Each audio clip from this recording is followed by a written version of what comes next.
अस्सलामुअलैकुम, बोल न्यूज़ में खुशामदीद। मैं हूं शर्जील अरशद और मैं हूं गौहर इशरात। हेडलाइंस आपने जानी। बुलेटिन का आगाज करें पाकिस्तान की बड़ी कामयाबी का जिक्र करें। बलूचिस्तान में पाक अफगान के करीब सिक्योरिटी फोर्सेज ने 4 अहम दहशतगर्द गिरफ्तार कर लिए। ये अफगानिस्तान से पाकिस्तान में दहशतगर्दी की नीयत से आए थे। उन्होंने बताया कि रात के अंधेरे का फायदा उठाते हुए पाकिस्तान में घुस आए। उनके पास से असलहा भी मिला है।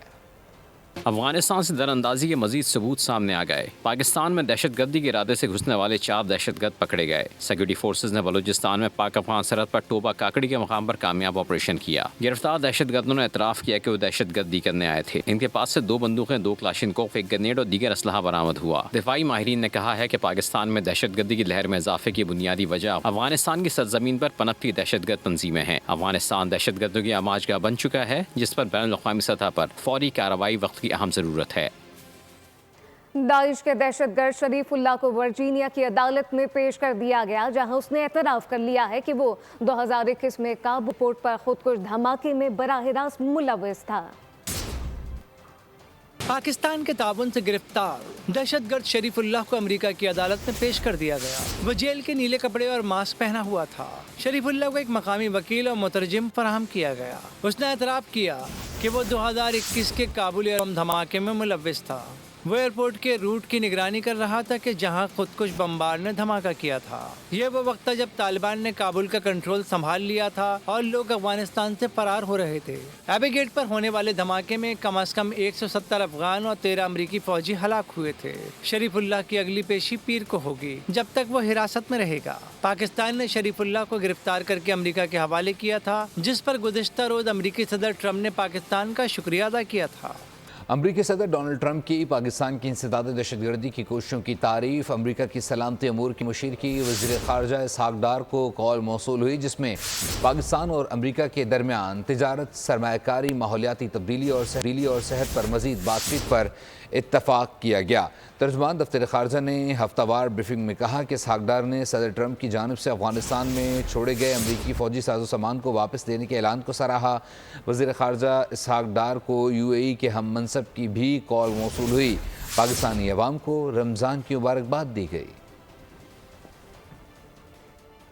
सुप्रीम कोर्ट में सिविलियन के मिलिट्री ट्रायल केस में समाअत के दौरान सुप्रीम कोर्ट बार ने तहरीरी मारूफात जमा करा दी, जिसमें कहा गया कि सिविलियन का मिलिट्री कोर्ट में ट्रायल नहीं होना चाहिए। आर्मी एक्ट की शिकों को मुख्तलिफ अदालती फैसलों में दुरुस्त करार दिया जा चुका। आर्मी एक्ट की शिकों को गैर आईनी करार नहीं दिया जा सकता। जस्टिस जमाल मंदोखिल ने हामिद खान से मुकालमा करते हुए कहा कि पुरानी कहानी की तरफ नहीं जाएंगे। मरकजी सवाल ये है कि क्या सिविलियन का मिलिट्री ट्रायल हो सकता है या फिर नहीं। एडवोकेट हामिद खान ने जवाब दिया कि जब आर्मी एक्ट आया उस वक्त पाकिस्तान में गवर्नमेंट ऑफ इंडिया एक्ट था। पहले आईन में बुनियादी हुकूक पहली मरतबा मुतारिफ कराए गए। और टैक्स शॉर्टफॉल पूरा करने के लिए मिनी बजट नहीं आएगा। पाकिस्तान और IMF में इत्तफाक हो गया। शॉर्टफॉल पूरा करने के लिए मुतबादिल प्लान IMF से शेयर कर दिया गया। इस सिलसिले में अदालतों में टैक्स मुकदमात जल्द निपटाए जाएंगे। 605 अरब का शॉर्टफॉल मिनी बजट से पूरा नहीं होगा। मामले पर पाकिस्तान और IMF एक पेज पर आ गए। शॉर्टफॉल पूरा करने के लिए अदालतों में टैक्स मुकदमात जल्द निपटाए जाएंगे। सुपर टैक्स पर सुप्रीम कोर्ट 10 मार्च को अहम समाअत करेगा। सुपर टैक्स से FBI 157 अरब रुपए हासिल कर सकता है। IMF को दी गई ब्रीफिंग के मुताबिक सरकारी अफसरान के असासे सितंबर तक डिजिटल पोर्टल पर दस्तयाब होंगे। असासों को डिक्लेयर करने का तैयार ड्राफ्ट IMF को दिया जाएगा। वफाकी हुकूमत ने FPR से अहम इख्तियारात वापस ले लिए हैं। वफाकी काबीना ने वजारत खजाना में टैक्स पॉलिसी ऑफिस कायम कर दिया। टैक्स पॉलिसी साजी और टैक्स वसूली को अलग अलग कर दिया गया। FPR सिर्फ टैक्स रेवेन्यू बढ़ाने के लिए टैक्स तजावीज़ पर अमल दरामद पर तवज्जो देगा। टैक्स पॉलिसी ऑफिस बराह रास्त वज़ीर खजाना रेवेन्यू को रिपोर्ट करेगा। IMF की जानिब से मुतालबा किया गया सिविल सर्वेंट्स एक्ट में तरमीम में बच्चों के तालीमी इदारे भी बताए जाएँ। इसके अलावा घर के ज़राए आमदन भी बताए जाएँ। पाकिस्तान स्टॉक मार्केट में तेजी का रुझान है। ट्रेडिंग के दौरान 100 इंडेक्स में 1000 से ज्यादा पॉइंट का इजाफा रिकॉर्ड किया गया, जिसके बाद इंडेक्स 1,13,300 की सतह पर देखा गया है। मार्केट सेंटिमेंट क्या है, कफील अहमद से जानते हैं। जी कफील। सेंटिमेंट का जो है वो इससे पॉजिटिव है और मार्केट में 1146 पॉइंट का इजाफा जो है वो रिकॉर्ड किया गया और जो करंट इंडेक्स है वो 1,13,400 के लेवल पर मार्केट जो है वो ट्रेड कर रही है। मार्केट में जो इस वक्त तो सेंटिमेंट पॉजिटिव है और अगर कारोबार के आगाज की बात कर लें तो मार्केट में इंडेक्स जो है वो 1,12,446 की कंपनी लेवल तक भी गया। तो इस वक्त सेंटिमेंट पॉजिटिव है और 1,13,400 के लेवल पर मार्केट जो है वो ट्रेड कर रही है। कफील अहमद, बहुत शुक्रिया। वज़ीर आला केपी ने जो किताब भिजवाई है लगता है उन्होंने खुद नहीं पढ़ी। अली अमीन गंडापुर ने किताब विफाक और पंजाब पर हमलों का जिक्र नहीं किया। वज़ीर इत्तलात पंजाब अज़म बुखारी की तनकीद, कहा BRT जो जलती ज़्यादा और चलती कम है उसका किराया 510 रुपये कर दिया गया है, जबकि पंजाब में इलेक्ट्रिक बस का किराया 20 रुपये है। उनके तर्जुमान ने तो कभी नहीं बताया कि उन्होंने क्या किया है। अली अमीन गंडापुर साहब ने मुझे ये किताब भिजवाई तो मैंने कहा कि उनके तर्जुमान ने तो आज तक बताया नहीं कि उनके वज़ीर आला ने क्या किया। चले अच्छा ही किया, उन्होंने किताब भिजवा दी। लेकिन अब किताब पढ़ने के बाद मैं इस नतीजे पे पहुंची हूँ कि या तो गंडापुर साहब ने खुद ये किताब नहीं पढ़ी और अगर पढ़ी तो मुझे भेज के बहुत बड़ी गलती कर दी। इस किताब के अंदर उन्होंने अपने जो कारनामे बताए हैं वो मैं आपके उसके ऊपर आती हूँ, लेकिन सिर्फ एक चीज़ जो है वो भूल गए और उसके अंदर उन्होंने इस्लामाबाद के ऊपर जो 2 नाकाम हमले किए वो और जो 2 पंजाब के ऊपर हमले किए उन्होंने, लाहौर के अंदर जो वो उन्होंने हमले किए, उन 2 फतूहात का जिक्र जो है वो इस किताब के अंदर मुझे नहीं मिला। एक चैनल पे खबर चल रही थी कि BRT पेशावर जो है उसका किराया 510 रुपये से बढ़ाकर 110 रुपये कर दिया गया है और उस कार्ड को भी पहले नादरा से तस्दीक होनी पड़ेगी कि BRT जो जलती ज़्यादा है और खड्डों में गिरती ज़्यादा है और चलती कम है, उसका किराया 110 रुपये से 510 रुपये कर दिया गया है। और दूसरी तरफ 55 करोड़ रुपए के वाजिबात मुलाजमीन को दे रहे हैं। ये पैसे वफाकी हुकूमत या किसी और इदारे ने नहीं दिए बल्कि खुद से दे रहे हैं। मैं कराची मुर्तज़ा बाहब ने तकरीब से ख़ताम में कहा कि माजी के हुक्मरानों ने रोज़गार तो दिया लेकिन ये नहीं सोचा कि इनको तनख्वाहें कहाँ से देंगे। मुश्किल और सख्त फैसलों के नतीजे में ये पैसे मुलाजमीन को मिले।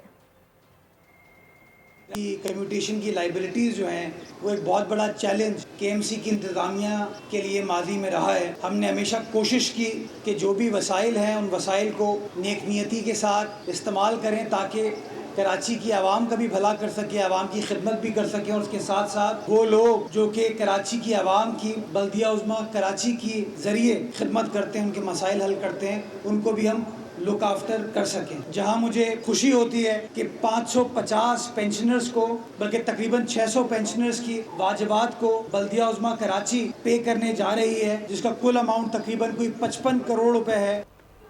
और शरकायत में सैर इफ्तार के औकात में गैस की अदम दस्तयाबी से खातून खाना शदीद परेशान हैं। सिलेंडर्स इस्तेमाल करने पर मजबूर हो गई। रिपोर्ट कर रही हैं मरियम हसन। माह मुबारक में सहर और अफ्तार के औकात में खुसूसन जो सुई गैस का बुहरान है वो शिद्दत इख्तियार करता जा रहा है और जैसे ही रमज़ान मुबारक का आगाज़ हुआ है तो हम देख रहे हैं कि शहर के तकरीबन 80% से ज़ायद इलाकों में खुसूसन इफ्तार और सहरी के औकात में गैस जो है वो दस्तयाब नहीं होती है।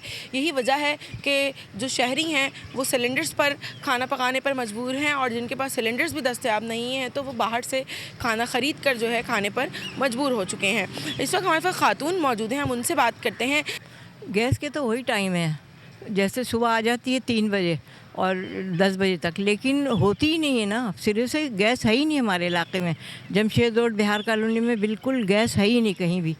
हालांकि नई लाइनें डली हैं, सब कुछ है, लेकिन गैस नहीं आता है। उनकी जानिब से यही अपील की जा रही है कि हुकाम बाला गैस की फराहमी को खुसूसन सहर और अफ्तार के औकात में जो है वो हर सूरत यकीनी बनाएं। बहुत शुक्रिया मैंने अपडेट करने के लिए। कमिश्नर कराची के रेट पर चिकन फरोख्त नहीं कर सकते। रिटेलर ने साफ बता दिया है। शहर में मुर्गी के गोश्त की मुमकिना हड़ताल का इम्कान पैदा हो गया। तफसीलात क्या हैं कफील अहमद से जानते हैं जो बंस रोड पे मौजूद हैं। कफील बताइएगा। देखिए, कराची में चिकन के गोश्त इस वक्त जो है वो मुख्तलिफ इलाकों में मुख्तलिफ रेट है और कहीं 750 और कहीं 800 के दरमियान भी जो है फ़रोख्त किया जा रहा है। इतलात ये हैं कि जो इस वक्त रिटेलर्स हैं उनके ख़िलाफ़ मुख्तलिफ इलाकों में छापे मारे जा रहे हैं और उसकी वजूहत ये है कि जो सरकारी रेट है उस पर अमल दरामद नहीं होता दिखाई दे, तो इसलिए असिस्टेंट कमिश्नर्स और डिप्टी कमिश्नर्स जो है उनकी तरफ से ये कार्रवाइयाँ अमल में लाई जा रही हैं। एक दुकानदार है, हम उनसे बात करते हैं। असिस्टेंट कमिश्नर है या SDM है, ये लोग आ रहे हैं 20,000 40,000 तक के जुर्माने कर रहे हैं। अभी एक दुकानदार सुबह से रात तक 2,000 कमा रहा है, 40,000 के जुर्माने हो रहे हैं उसके ऊपर। दूसरी बात कि कमिश्नर साहब ने रेट दिया है जिंदा मुर्गी का 420 रुपये का। 500 रुपये में आज चिकन हमारे पास आई है। हमारी पोल्ट्री एसोसिएशन का अपना रेट चलता है, वो या तो उनसे हमारी ये अपील है अपनी पोल्ट्री किया जाए, बातचीत की जाए, वरना हम कारोबार को कफील बंद बहुत कर देंगे। शुक्रिया। कराची के बाद रुख करेंगे सक्खर का। सक्खर में रमज़ान मुबारक से कबल ही जहां अशिया खुरोनोश में महंगाई बढ़ती हुई नज़र आ रही है, चिकन की कीमत को भी पर लग गए हैं। 650 रुपये किलो फ़रोख्त होने वाली चिकन 750 रुपये में फ़रोख्त हो रही है। बात कर लेते हैं अपने नुमाइंदे शाहिद अली से। शायद बताएगा चिकन की कीमतों में इजाफे की क्या वजह बताई जा रही है? रमज़ान मुबारक में रोज़मर्रा की अशिया जहां महंगी हुई हैं, घी, चीनी, आटा, बेसन, दालें महंगी हुई हैं, मसाले भी बहुत महंगे हुए हैं, लेकिन वहीं अगर बात करें चिकन की तो चिकन भी जो है वो महंगी हुई है। यानी कि रमज़ान से कबल यही चिकन जो है वो 650 रुपये तकरीबन फ़रोख्त हो रही थी फ़ी किलो, वही चिकन अब जो है वो तकरीबन 750 रुपये फ़ी किलो फ़रोख्त हो रही है। इसकी वजह क्या है, हम बात कर लेते हैं। यहाँ पर हमारे साथ जो है चिकन फरोश मौजूद है, उनसे बात करते हैं। वजह ये है कि इसकी शार्टिंग हो जाती है कुछ दिन के लिए, और लोकल माल जो है तैयार नहीं है, माल आ रहे हैं पंजाब से, उसमें खर्चे हैं, कुछ वज़न शार्ट हो जाता है, कुछ मर जाती हैं, उसको माना सारा कुछ लगा के फिर इस हिसाब से रेट लगा। अच्छा, सक्खर में लोकल जो माल आता है वो कहाँ से आता है? वो तकरीबन ठेड़ी है, खैरपुर है, इससे आगे के शहर हैं, रानीपुर है, गम्बट है, ये लोकल है सारा, पीरकोट साइड है। तो इसका मतलब ये है कि जो इस वक्त यहाँ पर ट्रांसपोर्टेशन का खर्चा है उसकी वजह से ये चिकन जो है वो महंगी हुई है, और मार्केट में रमज़ान में चिकन महंगी फ़रोख्त हो रही है। बहुत शुक्रिया शायद अपडेट करने के लिए। खेल के मैदान से खबर। कौमी क्रिकेट टीम के साबिक हेड कोच जैसन गिलेस्पी ने आकिब जावेद को जोकर करार दे दिया। सोशल मीडिया प्लेटफॉर्म पर पैगाम में साबिक ऑस्ट्रेलवी फास्ट बॉलर ने इल्जाम आयद किया कि आकिब जावेद ने खुद तमाम फॉर्मेट का कोच बनने के लिए इनके और गैरी किशन के खिलाफ मुहिम चलाई।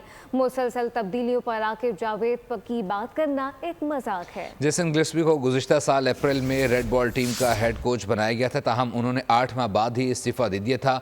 साबिक कोच का ये रद्द-ए-अमल ऐसे वक्त में सामने आया जब आकिब जावेद को चैंपियंस ट्रॉफी में ग्रीन शर्ट्स की खराब कारकर्दगी पर तनकीद का सामना है। न्यूजीलैंड ने जनूबी अफ्रीका को 50 रन से शिकस्त देकर तीसरी बार आईसीसी चैंपियंस ट्रॉफी के फाइनल के लिए क्वालिफाई कर लिया। 363 रन के हदफ के ताकुब में प्रोटीज 9 विकेटों पर 312 रन बना सके। डेविड मिलर की सेंचुरी भी रायगा गई। चोकर्स फिर चूक गए। एक और आईसीसी इवेंट में चोकर्स का टैग न हट सका। जनूबी अफ्रीका को चैंपियंस ट्रॉफी के सेमीफाइनल में न्यूजीलैंड से 50 रन से शिकस्त। लाहौर में न्यूजीलैंड ने पहले बारी ली, 6 विकेटों पर 362 का मजमुआ बनाया। रचिन रविंद्रा और केन विलियमसन ने सेंचुरियां दाग दी। हदफ के ताकुब में बेशतर प्रोटीज बल्लेबाज अपनी जिम्मेदारी पूरी करने में नाकाम रहे। डेविड मिलर ने 67 बॉल्स पर चैंपियंस ट्रॉफी की तेज तरीन सेंचुरी स्कोर की। वेंडर डूसन ने 69, कप्तान टेम्बा बाउमा ने 56 रन का हिस्सा डाला। प्रोटीज 9 विकेटों पर 312 रन बना सके। सेंटनर ने 3 शिकार किए। इतवार को दुबई में खेले जाने वाले फाइनल में न्यूजीलैंड की टीम भारत का सामना करेगी। और जनूबी अफ्रीकी बैटर डेविड मिलर ने चैंपियंस ट्रॉफी की तारीख की तेज़ तरीन सेंचुरी दाग दी। लाहौर में न्यूजीलैंड के खिलाफ दूसरे सेमीफाइनल में मिलर ने 67 बॉल्स पर सैकड़ा बना दिया। वरिंदर सहवाग का 23 साल पुराना रिकॉर्ड भी तोड़ दिया। सहवाग ने 2002 में इंग्लैंड के खिलाफ 77 गेंदों पर सेंचुरी बनाई थी। चैंपियंस ट्रॉफी के शानदार इंतजामात पर भारत पाकिस्तान की तारीफ किए बगैर नहीं रह सका। भारतीय क्रिकेट बोर्ड के नायब सदर राजीव शुक्ला ने लाहौर में मीडिया से गुफ्तगू में कहा कि पाकिस्तान ने आईसीसी चैंपियंस ट्रॉफी को बहुत अच्छे तरीके से ऑर्गेनाइज किया। पाक भारत 2 तरफा सीरीज से मुतालिक सवाल पर उन्होंने गेंद अपनी हुकूमत के कोर्ट में डाल दी। मुझे बहुत अच्छा लग रहा है, बहुत अच्छा जो है ऑर्गेनाइज किया गया है। आईसीसी चैंपियंस ट्रॉफी बहुत अच्छी तरह से ऑर्गेनाइज हुई है। सारे मैचेज यहाँ पे पाकिस्तान में और दुबई में, तो मुझे लगता है बहुत सक्सेसफुल टूर्नामेंट है। खुशी दोनों मुल्कों के दरमियान की बात है, तो वो जो है बहुत मतलब कैटेगरिकल और क्लियर है कि ये फैसला गवर्नमेंट के हाथ में है। गवर्नमेंट ऑफ इंडिया जो हमें कहेगी उस हिसाब से चलेगी। वो बात आपकी सही है कि फैंस दोनों तरफ खेलना चाहते हैं, लेकिन अमूमन ये पॉलिसी रही बीसीसीआई की भी और मेरे ख्याल से पीसीबी की भी वही मोर और लेस होगी कि जो बायलैटरल 9 मार्च को दुबई में होने वाले चैंपियंस ट्रॉफी फाइनल के तमाम 25,000 टिकट्स फरोख्त हो गए हैं। टिकट्स की मजमूई मालियत 90 लाख दरहम तक पहुंच गई। स्टेडियम का जनरल एडमिशन टिकट 250 से 500 दरहम के दरमियान फरोख्त हुआ। फाइनल के टिकट्स की कीमत 250 दरहम से 12,000 दरहम के दरमियान रखी गई थी। और अमेरिका ने हमास से बराह रास्त मुज़ाकरात शुरू कर दिए। ट्रंप ने हमास को फिर खबरदार कर दिया कि सारे कैदी रिहा कर दिए जाएं और गजा से निकल जाए। गजा से अमेरिकी कैदियों की रिहाई के लिए अमेरिका हमास से खुफिया बातचीत कर रहा है और दूसरी जानिब डोनाल्ड ट्रंप ने हमास को फिर आखिरी वार्निंग दी है कि सारे कैदी और उनकी बाकियात हवाले कर दे, वरना संगीन नताइज भुगतने होंगे।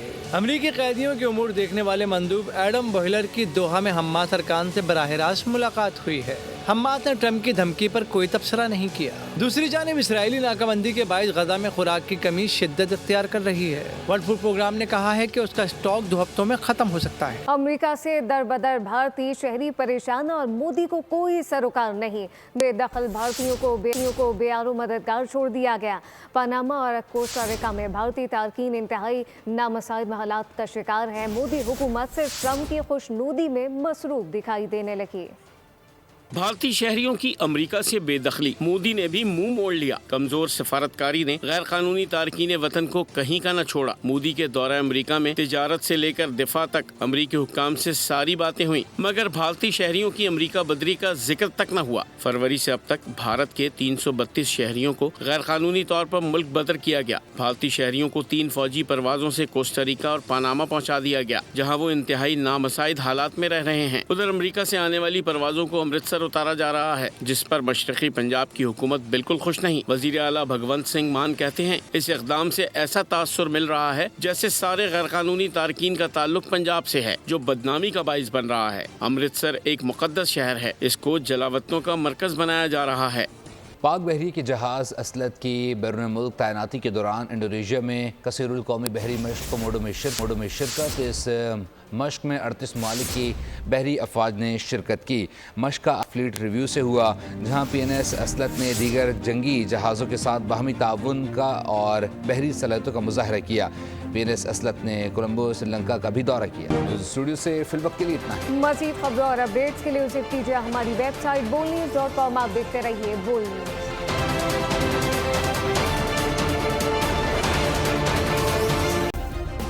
सब्सक्राइब करें और बेल दबाएं ताकि कोई खबर रह न जाए।